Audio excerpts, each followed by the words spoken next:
Good morning, good morning.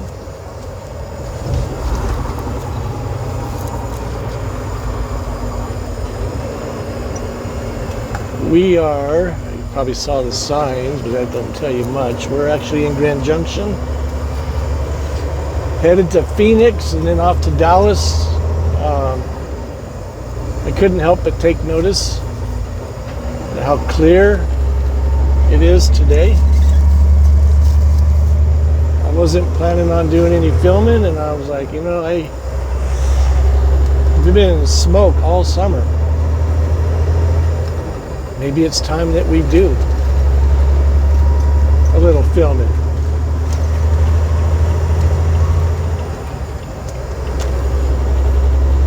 So I got some videos I need to put up, as always.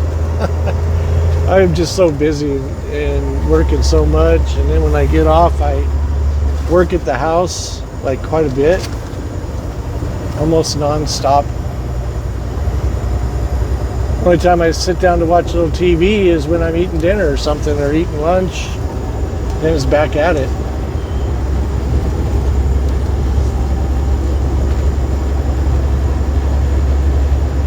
I'm in the process of building a 10 by 12 shed so I could park the V in the garage. Right now I'm paying storage on it, and I bought the Jeep so I don't have to drive that in the winter time.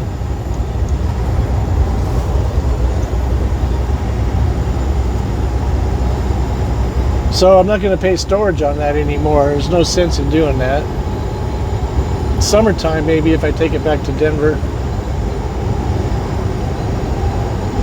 These U-Haul drivers are not truck drivers, so you got to fight with them a little bit here and there. He kept looking in his mirror like he's going to cut in front of me and move over, which a lot of people do. They don't realize that I just got on the freeway. I'm accelerating. It takes 0 to 60 in 15 minutes. So as soon as they clear you, they think they're okay and they move over, and you're still accelerating. It's like, it's one of my biggest pet peeves in driving. Anyway, looks like we're getting attacked by the suicidal insects. Pretty good.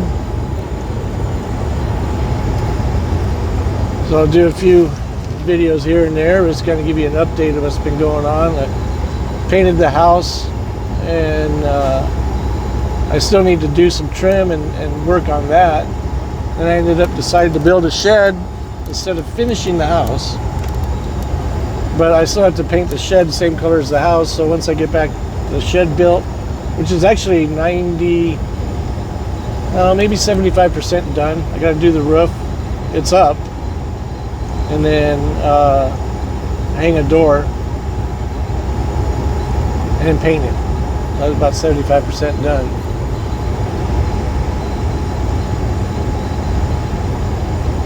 So yeah, I figured I'd leave the V over here this winter and quit paying storage on it. $220 a month.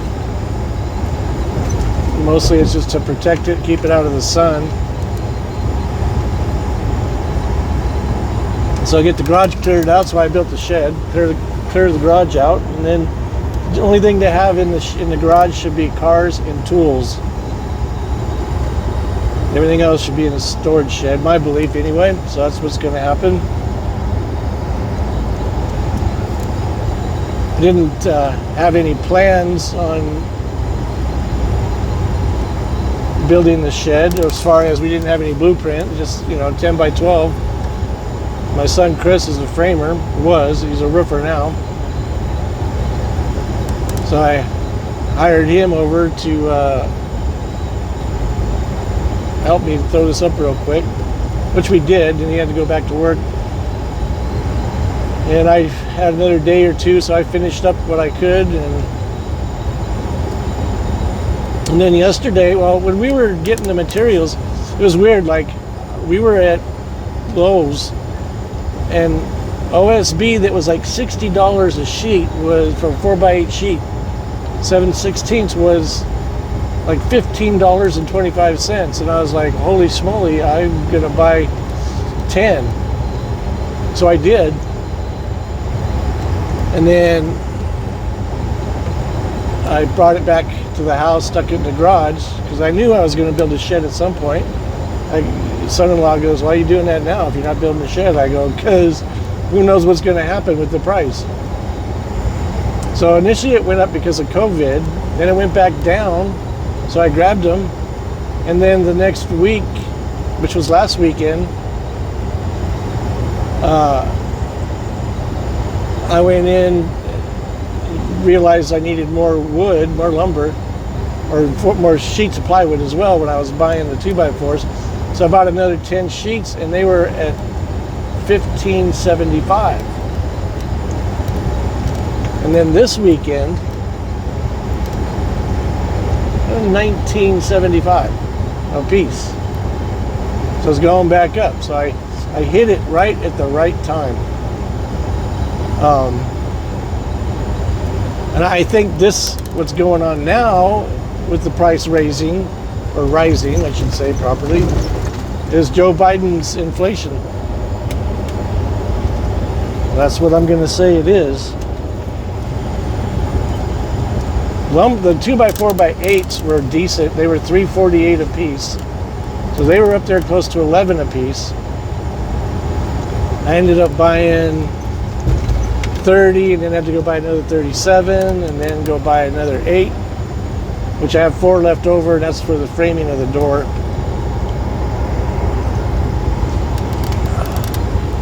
I'd like to just stay on until I finish it, but while we were driving around picking the lumber up last weekend, the Jeep was overheating. And I was like, what the heck? We only drove like 10 miles. And I turned the heater on, they cooled it back down, and then I popped the hood, and so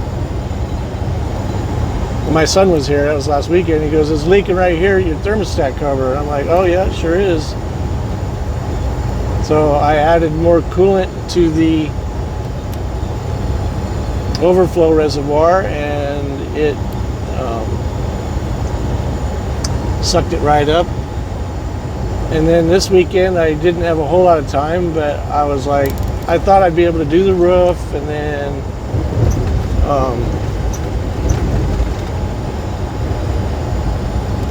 roll the lawn, do the thermostat, and maybe do some trim. Right. We ended up getting the roof on, because I got there Saturday night in the evening, like 5, 6 o'clock. The storm came in, and it was just blowing like crazy. So me and my son-in-law managed to get the bitchin' thing on the roof, but it was I put a 412 pitch on a 12-foot or 10-foot wide roof. So needless to say, it's pretty steep. But that's what the roof of the house and the garage are, 412. So I was just staying with the same thing. But anyway, the wind was blowing, and we were up there. I even told him, I go, Coy, this thing feels like it's ready to pick up and go. But he was like me. I like working in bad weather, and so it was quite the scene. I mean, the rain wasn't coming down. It was a few sprinkles, but the wind was horrendous. It ended up breaking like 5 or 6 branches off this huge tree I have in the back, like 3-inch diameter branches. And the neighbor across the street to the west of me, he lost a tree. And then up on the corner, there's the house on the corner lost a, 40-foot tall tree. Just laid it right over. It didn't hit anything. It didn't hit the house or the garage or anything, so I got lucky on that, but they lost a nice tree. So I managed to get the bitchin' thing on the roof, and then I was going to do the tile, but I started working on the thermostat, and it was kind of a pain in the butt. And then when I bought the thermostat, I should have bought more antifreeze. I know I had some, but I should have bought more. This is a green light. Nice. All I have to do is look right there. It says close in. So this load we picked up from Castleton, North Dakota. It's pasta. Pasta. We'll take it to Phoenix, drop it at the night yard, pick up our other trailer that goes to Dallas area. I forget exactly what city. It was kind of southwest of Dallas or south of Dallas. Anyway, we're going to take that, deliver that. So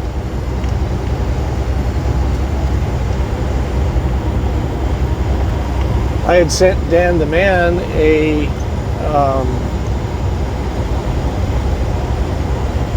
message asking him what he thinks I should do, because this load delivers on Friday and I knew he was going to have me drop it at the yard, but I didn't know if he had a pressing issue with me. It was his day off, so I just send a text. He texts back whenever he gets a chance, and he sent me this load. And so the one going to Texas, so I was able to do a 34. That's how I was able to do work on the Jeep. And it's what makes it nice, because I got the load and I'm headed to Phoenix, and I was able to swing by the house en route and do a 34. And that's what I like to do. I prefer to do, if possible.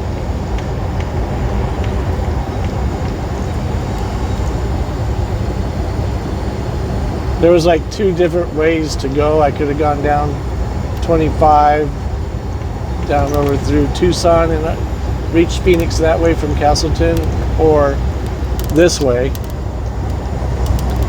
This one might have been 20 miles longer. I wasn't worried about it. Seems I was able to swing by the house and do a break.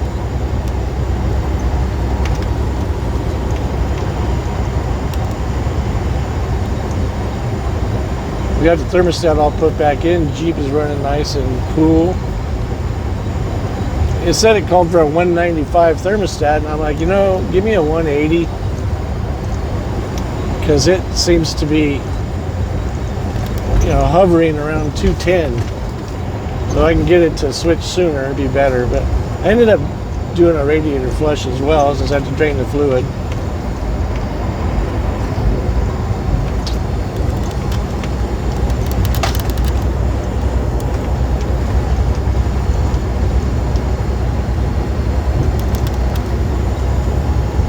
Nice to be able to see clearly now.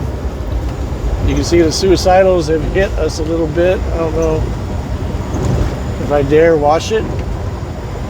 Let's see what happens. Probably not too bad. They're small enough. A few streaks. Well, that's not too bad. If I had to do it again, I would do it.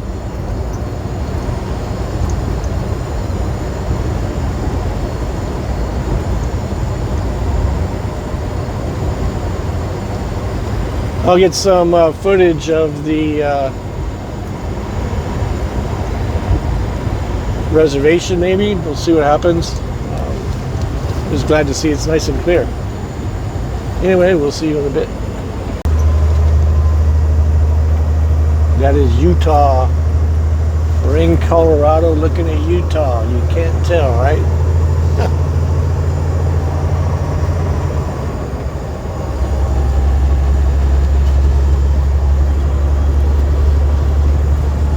This is one of the Mexican Overdrive hills that we like a lot. But we're heavy, so we have to be careful, because she'll shoot up to 80 real quick. Leaving colorful Colorado, welcome to Utah. Usually there's cars parked right here, slapping stickers on the sign, as you can see. Life elevated. I actually love Utah.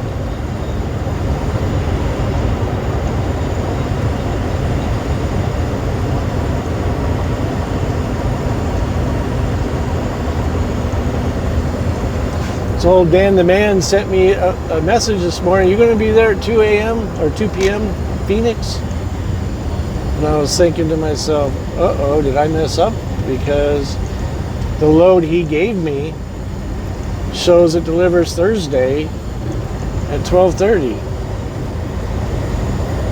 So I go, no, I was going to be a day early, so I was just kind of dragging my feet. Well, I can leave right now. And he didn't respond, so I go, give me a call when you get a chance. He didn't do that, so I actually called him. I prefer not to talk to people if I could. I don't have to, but I kind of need to know.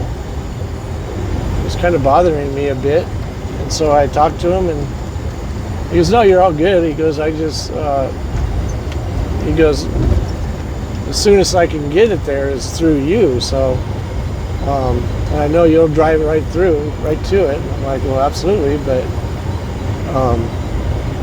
I just didn't know because I was kind of dragging my feet a bit. He goes, "No, we have to reschedule it anyway because it delivers tomorrow and nobody else, we can't get it there that quick. So we have to reschedule it." So that's why I was just wondering. And I go, yeah, I couldn't make it even if I was in Phoenix.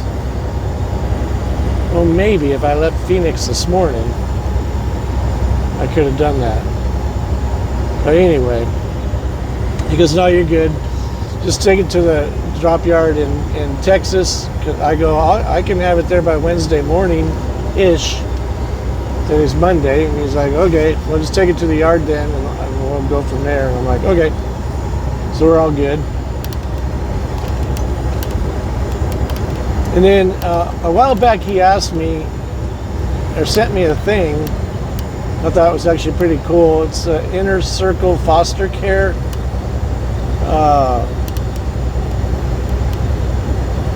Turkey drive. A little GoFundMe thing. So I'll put some money in there, and I thought about it, and I'm like, I wonder, it's for they're trying to raise money to feed 180 families out there in the Victorville area, California. So I thought maybe if you guys want to help in a little bit, maybe I would pass the word along. I think it's a good cause. I never do stuff like this. In other words, passing information on like this, but I thought it was a cool cause, and Dan is kind of raising it, so I figured I might try and pass it on a little bit. Anyway, I'll leave a link in the description if you guys want to donate something to help out foster care families with the turkey dinner. Why we still have Thanksgiving, huh? The way things are going, we're going to try to get rid of that too. Anyway, yeah, it was a good cause. So I'll throw a description, I'll put a link in the description. So if you guys want to help out a little bit, feel free to tell them Writing sent you, or Mountain Man Mike, however you choose to do it. And if you choose not to do anything, that's just fine as well. I just thought I'd pass along and see what happens. It's a good cause. This is why I like to avoid those dips in the road, bridges, from all the trucks hitting them. So over there where the clouds are to the left, we're going to be headed that way because we're going to Moab and due south.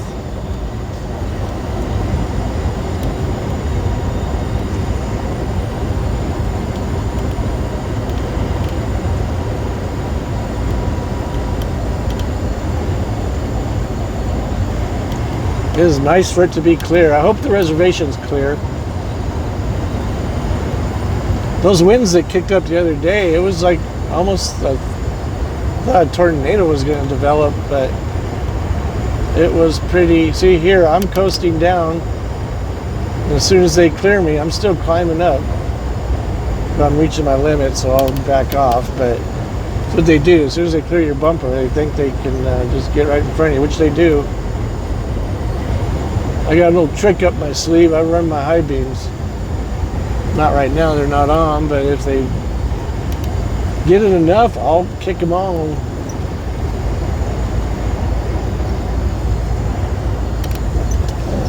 I learned that trick from LA, because I would have my safety zone in traffic and people would keep filling it up, and I'm like, man, there's a reason I have that safe space. Not because Donald Trump won, because I need distance to stop. So I turned my high beams on, and I'm like, fine, if you want to steal that and take my safe space, your mirrors can be illuminated. And illuminated they are. I've watched people actually get in there and then get back out. They're like, screw this. These brights are pretty bright, even in daylight. They hit those mirrors, and they kind of a little subtle way to get back at them, I reckon. Anyway, we'll see you over in Moab. See how crazy busy it is over there. It should be pretty decent because it's Monday, not a weekend. A little bummed over there. The scale in Monticello, they say it's a mile. No, it's not. It's like 2.25 miles. So it's about 5 miles, 4.5 miles off of the highway that you got to go detour to do the scale. Anyway, I always wondered, like, how would they know if, I don't see any cameras at the intersection, if you just went straight through? I always wondered about that. I've never done it. I always, if they're open, I go down there. If not, I just keep on trucking. But then I saw an addition that they did, because there was a sign before you get to Monticello that says whether the scales are open or not. And then they put up all these cameras and other stuff right there at that sign. So I'm like, oh, we probably could have gotten away with that back in the day, but not anymore. More than likely, we'll have to go down there because Monday, midday, they'll be open. Anyway, we'll see you in a bit.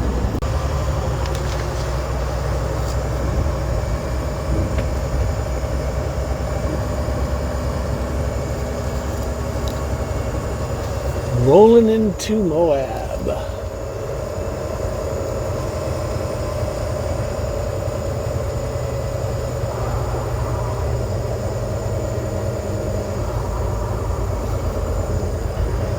Oh, that's got to be fun. Pulling a set of double tankers through a little gas station like that. Huh.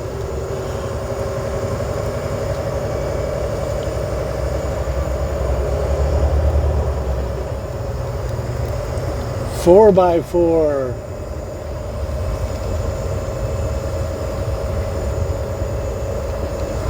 Pretty packed for a Monday, I reckon.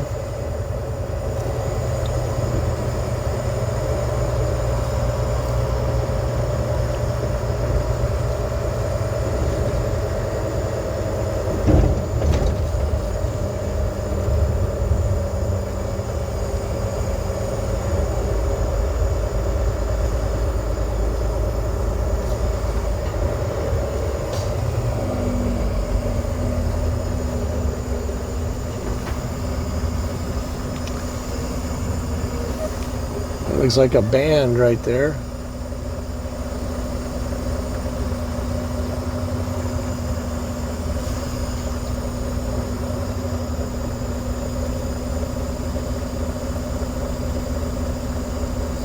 Yeah, the state troopers right there in front of you, huh? Oh, looks like he backed up a bit. Texas. Must be country music. Texas plates.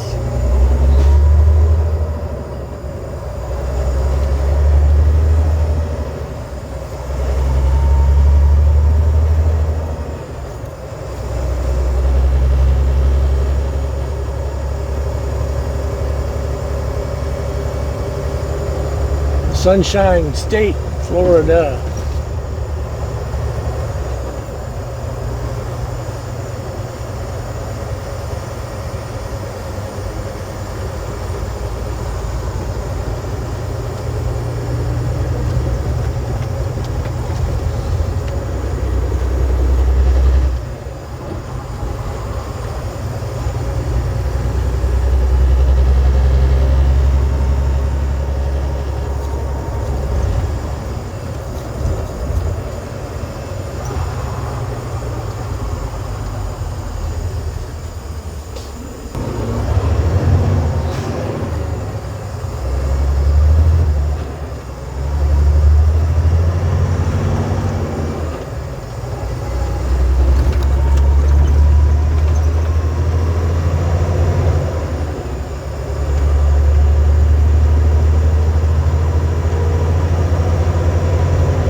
Anyway, that was downtown Moab. I'll see you in a bit.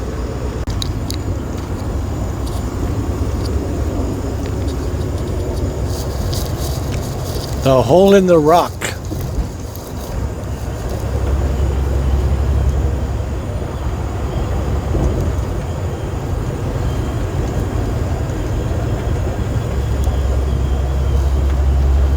See it better coming from the other angle.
Coming up on the Wilson Arch here pretty soon.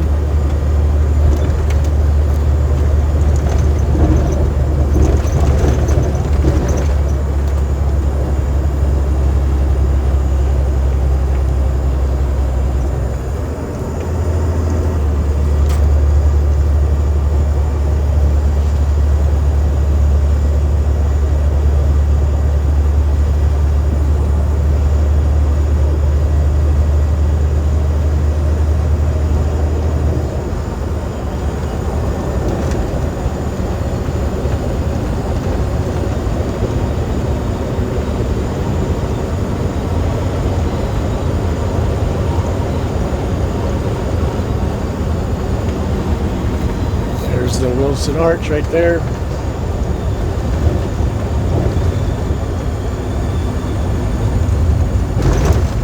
Usually there's people standing up under it. What's this clown doing? Come on, accelerate.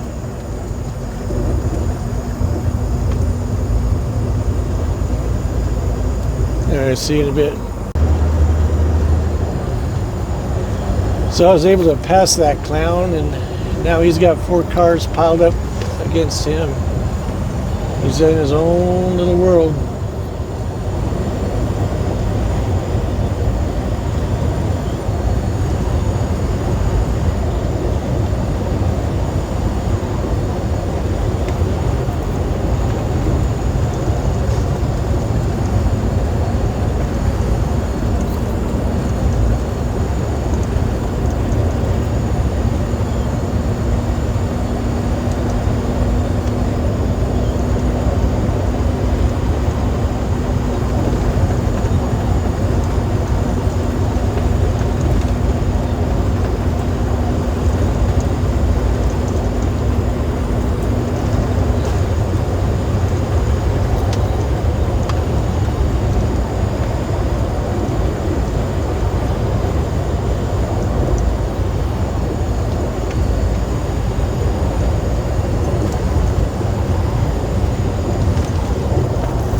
He's got a whole grip of cars behind him.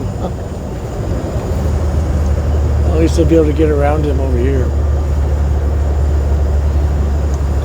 And cut that rock right in half.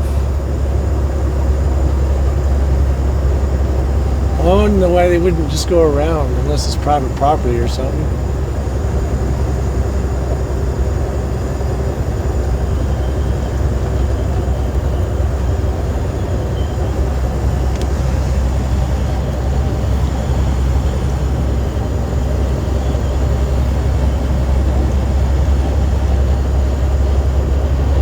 Guess they had a good reason, because the cost to split that rock would be more than going around it, I would think.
Coming up to Monticello on the 191.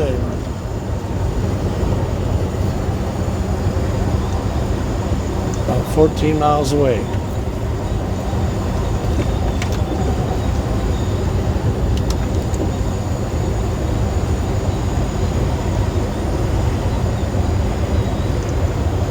I'll show you that scale open sign. It's right here.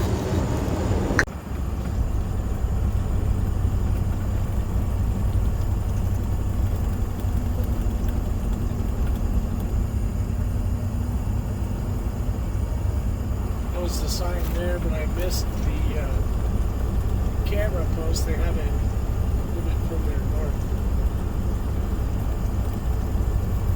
Wish I'd set it up for scales. We get a green light or not. Anyway, we'll be running down there. Welcome to Monticello.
3/4 miles down this road. It says 1 mile. There's a Chevy truck right there. 55, probably.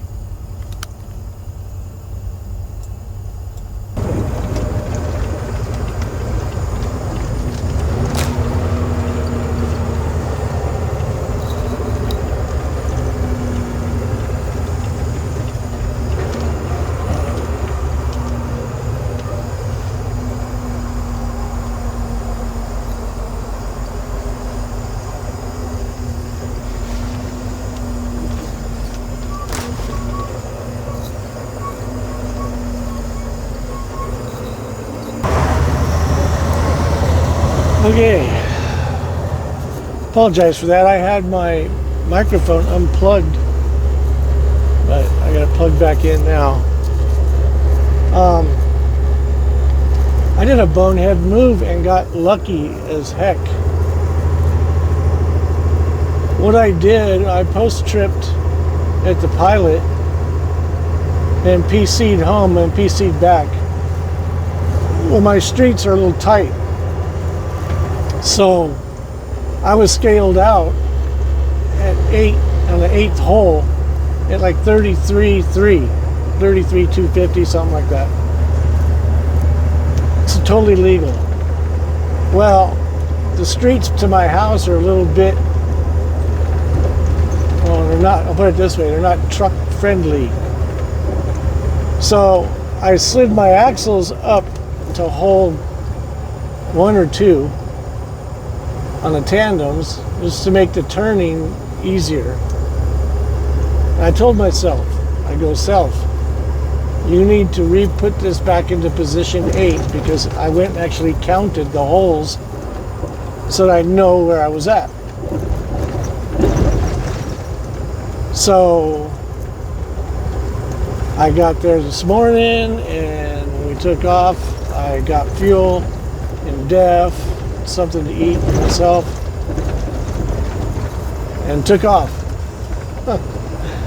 And I did not realize it until I was pulling onto the scale, well, actually coming right up to the scale, that I never slid my axles back. And it's kind of like too late to do it now because I'm in line. There's nobody there in front of us, as you can see, but there was another tractor coming from the east. He was headed westbound. We were eastbound. Well, we both got on a scale at the same time. Huh. And because there's 2 scales going each way. And I clearly looked at mine, and when my tandems hit, it said 35.5. 1,500 pounds overweight. You can't go over 34. And so I was like, man, I'm busted. I also explained to him, I guarantee you I could put it at hole 8 and it'll be 33.3-ish, because that's where it was. And I moved them and I just forgot to put them back. Irregardless, it's still a violation. So I turned the corner because I had to make a U-turn left. There's a sign right there. It says no right turn to go back up to this highway here, 191. And so I was like going around the corner, getting prepared to take my medicine. They never said nothing. And maybe it's because the 2 tractors were on there at the same time. He might have been looking at mine and then looked at his, looked at mine again, then looked at his, but by then mine, I was off. I don't know. But man, did we get lucky. So I went up the highway a bit, pulled over, and put it back. I think I put it in position 9 or 10, somewhere around there. It wasn't in hole 8 when I slid my axles, because I went and pulled the pin, slid my axles up real quick, or back, and then Went back there and looked real quick, and it was not in hole 8 because it was behind the rail that in between holes. So I just pulled forward another notch, and so I'm either in hole 9 or 10. Either way, I'm legal because hole 8 was where it was at.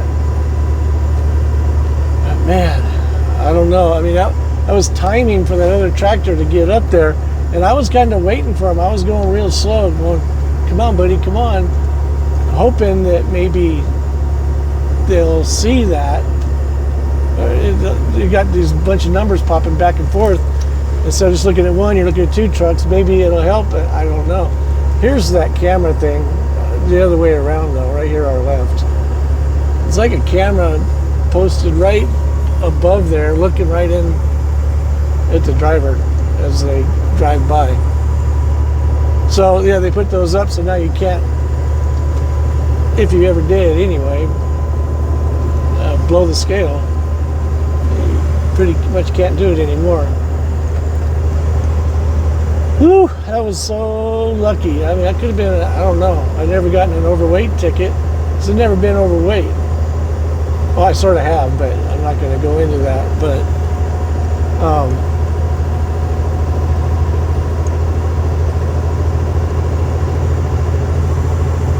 we got lucky. Well, I guess I could go in on it a little bit. I was in Southern California and picking up paint. And I eyeballed, well, I didn't even eyeball it. I just put my axles up, knowing that you have a 40-foot limit, kingpin to center of the rear axle. So I just put it close up front and didn't worry about it. Well,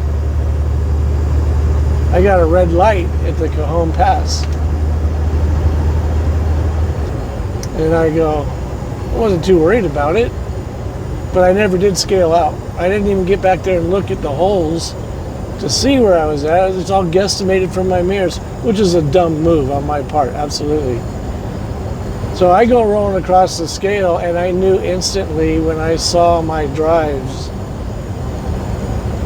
pretty low, a low number. It should have been a high number, a low number. I don't remember what it was, but I do remember the tandems. They were 35. And I'm like, oh, I'm so busted.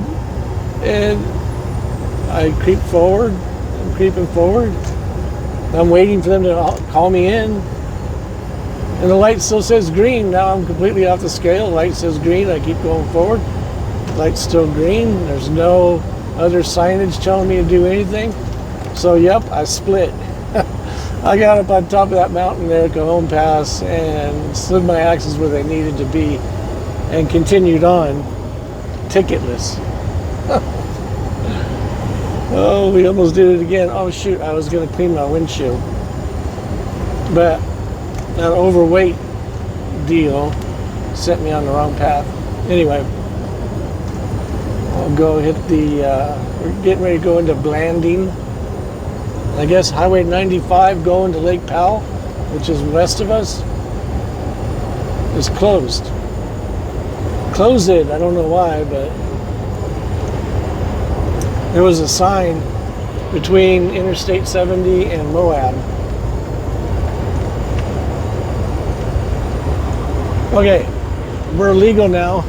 I can't believe I forgot to slide my axles, even when I told myself, you have to do this. I didn't.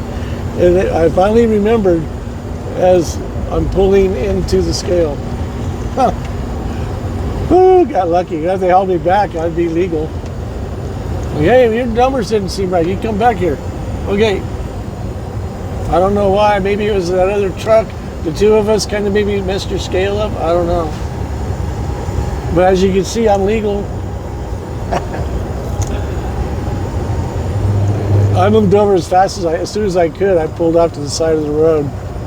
I actually was right on the white line practically, and so I slid the axles, and then I realized I was too close to the white line, and I looked up ahead. There was more of a turnout, so I pulled in I pulled in there, and then I went to go back and look to see where my pins were. And as I did that, I was walking back, knowing that I just had to go forward a little bit. I was walking back, and there came a Utah State Trooper, a pickup truck, going in the same lane as me. No lights or anything, and he just drove right past me. I was a good 6 feet from the road, that little turnout there. It wasn't really a turnout, just more on the shoulder, gravelly area for the truck to fit. So I'm glad I moved it over closer, because before it was too close. I was literally walking the white line right there.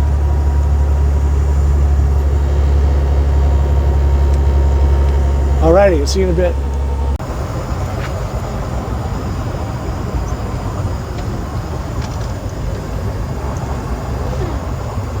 Coming into Cayenta, Arizona.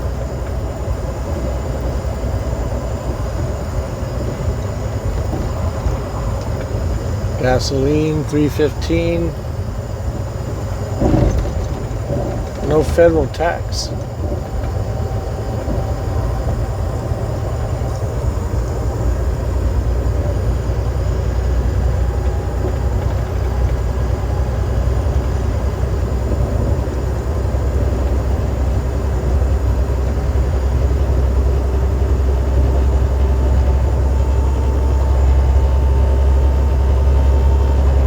Couple of stray dogs hang out over there at the McDonald's and Burger King, and probably Sonic as well, begging for food. They actually get it.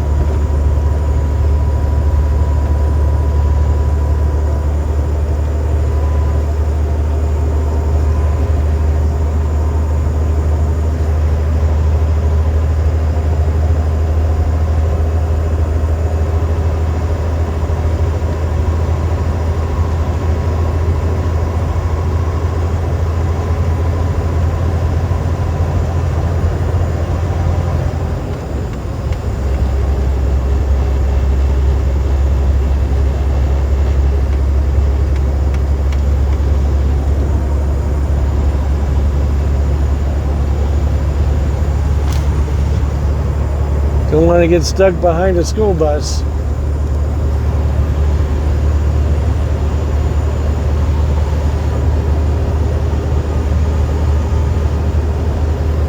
You have to stop at each stop they make. When you're 80,000 pounds practically, it's not a very fun thing to do. Begins 9/7. We are 9:20.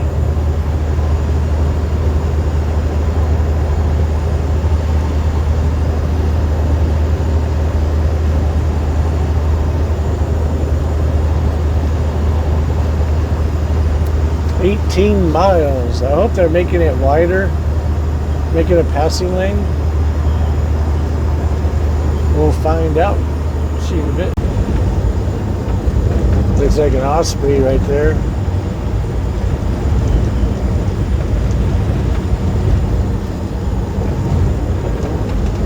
It's a bit smokier out here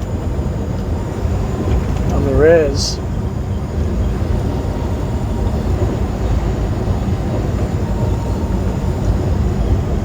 Smokier than it was we started out this morning.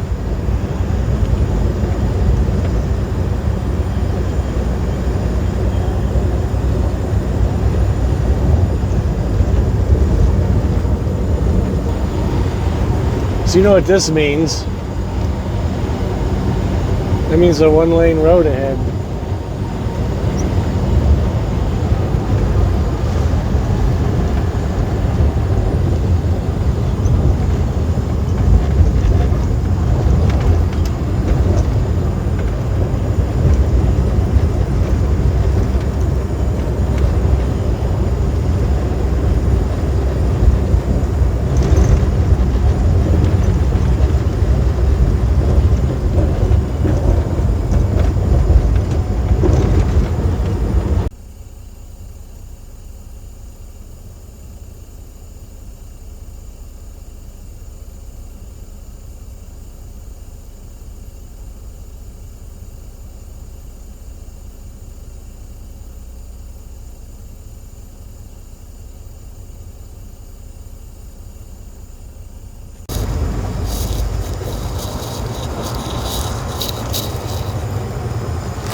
Okay, we are Cameron, Arizona.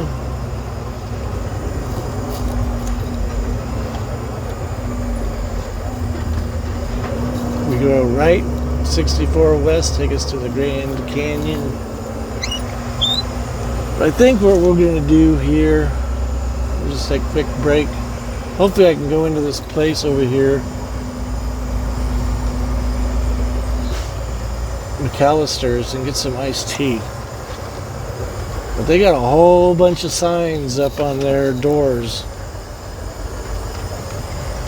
And I don't have a mask. I had one for Uber, but I left it in at the house. I'm like, I don't only wear a mask for Uber because they kind of force it. So if they're open, even if they're open, because they're probably closed. It's 5 o'clock Mountain Time. So I make 4 o'clock Pacific Time, which is Arizona's time right now.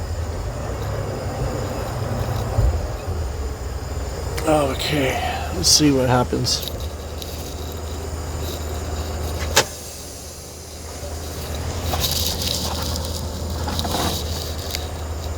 See you in a bit. Well, sort of bad news.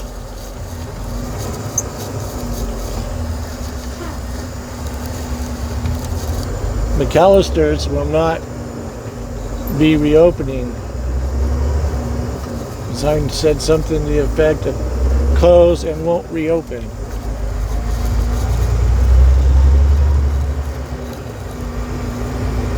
Then of course I had to wear a mask. I didn't have one. She gave me one. Of course I wore it.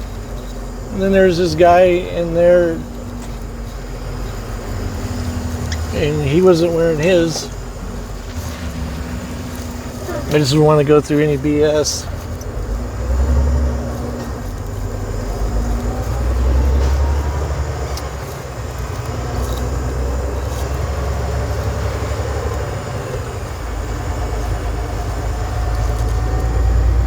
Took a little half-hour break so we can continue on now to Flagstaff. We got 4 hours and 45 minutes. Probably 2.5 hours. Or 2 hours and 45 minutes to Phoenix. So 309 for diesel and 302 for unleaded.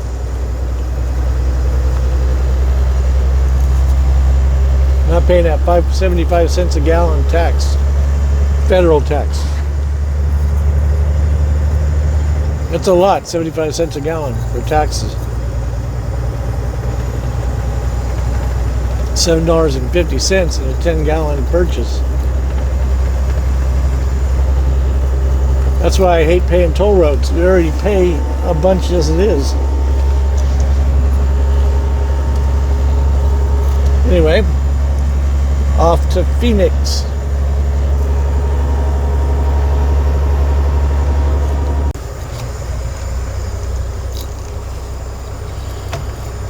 Oh, here we are at the night facility in Phoenix, Arizona. We picked up our other trailer, headed to Texas.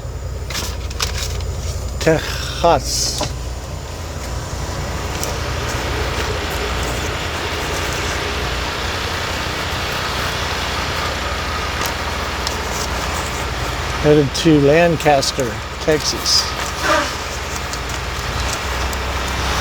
And the little hood rats from somewhere, probably going to say Hysteria, California, because that's where this trailer came from, tagged the side of it, both sides of it actually. I'll put a picture up here at the end of it, end of the video. So we have an hour and a half left to drive. We're going to knock that out.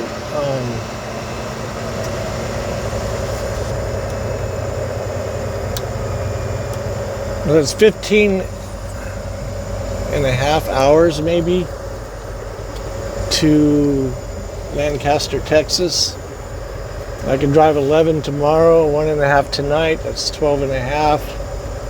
So it'll give me 3 hours to drive Wednesday morning. I told Dan the man that I would have it there Wednesday morning-ish. So we're kind of looking good on that. The time is 9 o'clock now. Mountain time. We're actually in the Pacific time zone, and then we're going to head to Central time zone. So I shut down at 10:30 tonight. Get up at 8:30 tomorrow. This is all mountain time. And run 11 hours. Should be done by 6:37 mountain time. Or 7:30 I should say. And then I can leave earlier Friday morning, or Wednesday morning I mean, like 5:30 in the morning. We don't have to leave that early. I'm going to talk with Dan, see what he's got going on. So with that being said, we'll get this trailer rocking and rolling. Thanks again for riding shotgun with Mountain Man Mike.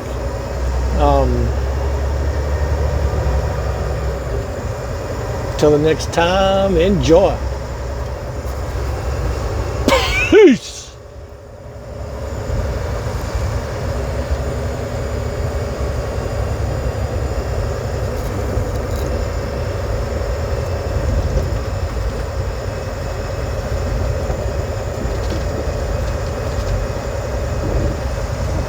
So I'll put that Thanksgiving dinner drive GoFundMe in the description.